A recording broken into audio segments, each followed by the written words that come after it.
Hello YouTube. Back again with the brick. This is I did a video on taking the face of one of these off a while back. That's actually pretty easy. We're going to go through that real quick here because there's not a lot to it. You want to set your rangefinder that you're actually going to look through to 3 feet or its maximum travel. Either one is the same. Oops, gotta tighten that up there. And you'll see that there's a gear behind here that works in unison with the teeth around this and the teeth around this to turn your focus. So, as I said, we're going to turn this to 3 feet. This is can vary from manufacturing year and model to the next. This one happens to be a screw down cover.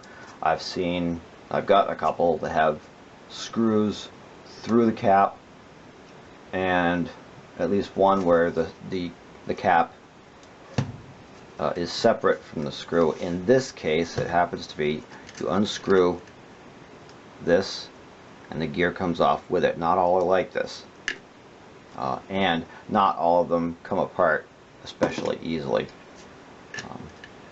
Most of the time I've had them come off pretty good, but there are times when you have to force them off. Now when you're doing this, you want to make sure of a couple of things. You want to make sure that everything's working properly. Again, have this set to 3 feet. Make a note of where the teeth are, because the teeth, if you can see this, the teeth in the lens go only halfway around the circumference of the lens barrel. So with this at 3 feet, you're just about at the end of its ability to travel. You can see as you crank that, go to infinity, and you're just about at the other end of travel on the lens barrel. And as you're cranking this, the lens tube is extending or contracting. As you get closer, the barrel gets longer. As you come in closer to infinity, it gets shorter. In any case, we're at 3 feet.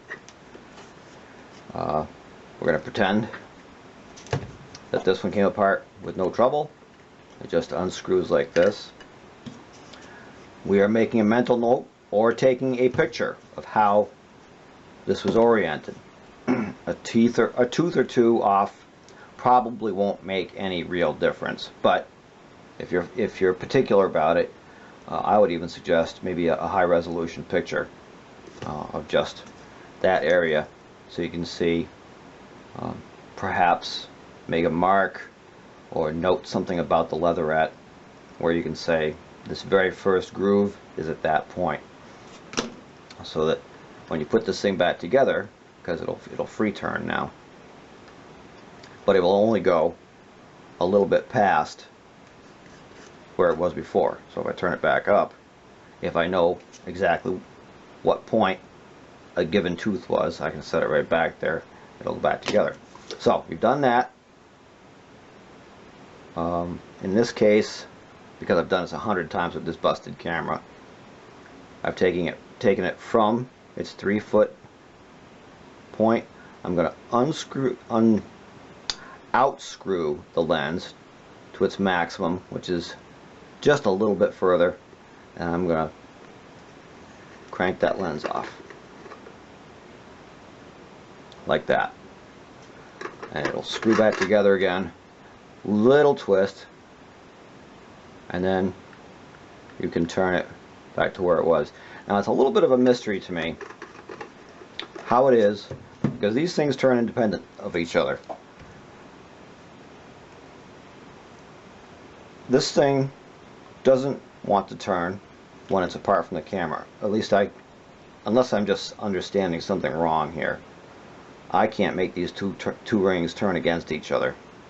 It's got to be something I'm doing, because once it's together, a little bit of a crank, I can turn it back to where it was, and then it cranks right back out again. I wouldn't screw around with this inner one a lot, because this is the one that does the work. That's the one that's got multi-threads in there. I wouldn't mess around with it unless you really have to, and if you take it apart, you're off the map.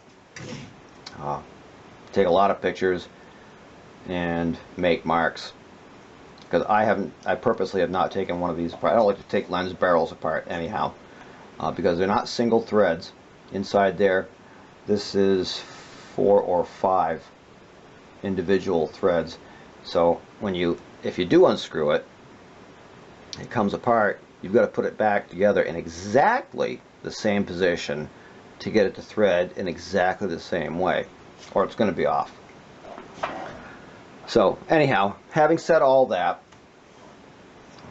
from here, if you are brave enough, you can unscrew, and all of these are a little bit different, but they do the same thing. This front lens unscrews from the body, set it aside, make a note of its orientation.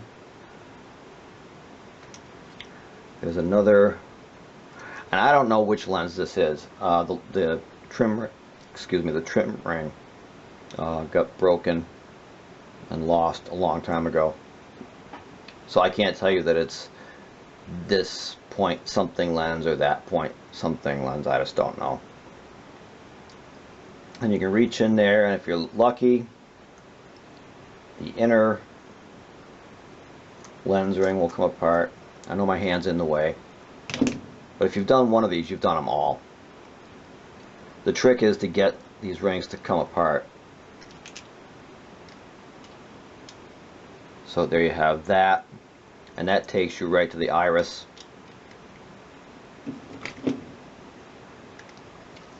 And then it'll screw back, hopefully screw right back together after having cleaned it very thoroughly and blown all the dust out of it. I'll be very careful with the iris blades. They're super delicate. I've never taken one of these apart. I don't have any intention of doing so. This one, same thing. Doesn't have to be a little more delicate with, or you will hit the iris blades.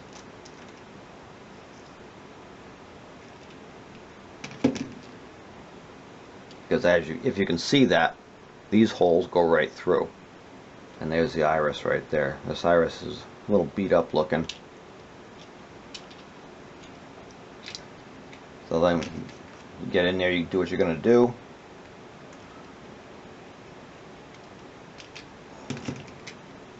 Very gently. I am not being gentle with this thing because I don't care about this particular camera.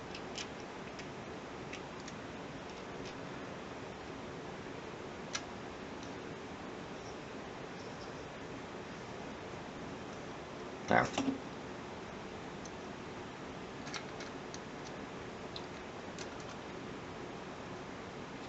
So that's those two.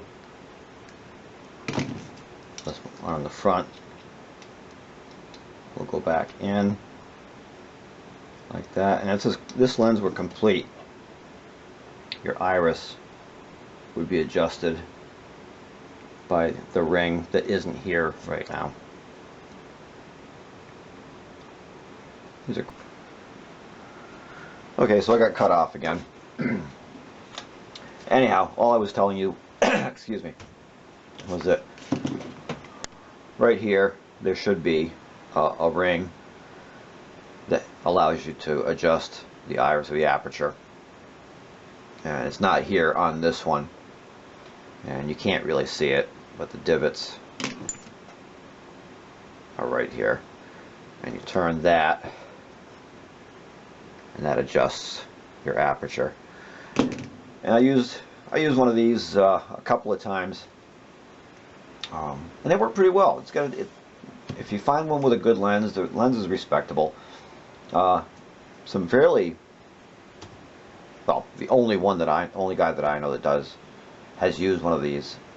I don't know him, but it's Tony Vaccaro. He used one of these during World War II and took some pretty amazing wartime photographs. So the lens is respectable. The camera itself is very, very tough. It's made out of Bakelite, which is brittle but hard. You could probably use this for a weapon if you really wanted to. I wouldn't, just saying. But that is the long and the short of it. How to get that lens off, and some unsolicited opinions on the lens. So there you have it. Until next time.